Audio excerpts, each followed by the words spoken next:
This video is to help you get prepared for your final presentations. Let's start by looking at the calendar a little bit. And I want to start this by saying, really, you should not be working on your final presentations until you get to December. Guys, if you start doing that now, you're not going to be ready for your competency board review. You're probably not going to have your projects finished. So the only reason I'm putting this video out so early is just so it's kind of in the back of your brain and you can think about it and you can come back and watch it again later.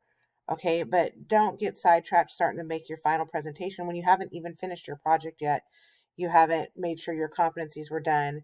I mean, if I were you, I would look at having the week of the 7th through the 11th to make your final presentations.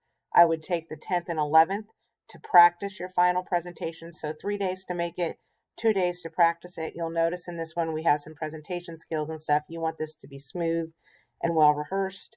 So don't really start working on this until then. So let's go back to the home page. You'll notice down here below, I have, this is the competency review board schedule, and then down here is a final presentation schedule, and then below it is a junior high. And you'll notice some rooms have 3, some rooms have 2. They're all eventually going to have 3, hopefully. We're going to have 3 judges. And then if you have a mentor come, that would be your 4th. That's all pending on how COVID is going and all that stuff. We may not be able to bring in extra people. We may just be able to have the 2. We'll figure that out. But the room schedule, nevertheless, will not change. Okay, then here at the top, this will be underneath this video I'm making right now. So there'll be a hit video here, and then there'll be this final presentation grading expectations. So this is what's going to be in your rubric. I'm not posting the rubric yet, but this way you can know what the grades are going to be on. One of the reasons, well, the main reason we have the review boards is so that once you get those competencies done, you don't have to worry about them anymore. So you can kind of do your presentation the way you want. I do not want you to go through and say, I need to make 1 slide for every competency or anything like that. I want you to be a little more creative in determining how you're going to do this final project presentation, whatever makes the most sense for what your project is. Your presentation should not just look just like the person in front of you's presentation with just different words in it. I mean, it should be a completely different thing. It does not even have to be a PowerPoint. It has to have visual aids, though, of some kind. So you've got to figure out how you're going to do that. But you could use a lot of different things. You can use a video. You can use your website to present your project. You could use Prezi. You could use um, an actual, like, I know Sarah's doing a song, so Sarah could sing her song, and that could be her final presentation with a little bit of opening and closing type things on it. Whatever you want to do, but let's run through these real quick. So 50 points, this whole thing is worth 250 points, your final presentation. 50 points of that is the explanation of your project. So you can read through this pretty good on your own, but you need to explain what you did for your project. It needs to show how big your project was, like all the different parts of it. And it needs to have some kind of analysis about how the process went. You should make sure you give sources credit whenever you gained information from someone or somewhere else. So if that's a website, or if it's a mentor, or if it's a book, or if it's an advisor you talk to, whoever helped you get information. And so just read through that, but you definitely have to explain your project in detail. 50 points is based on how well you organize your project. Is the information logical? Does it make sense to order you put it in? Can the audience who's watching easily follow what's going on?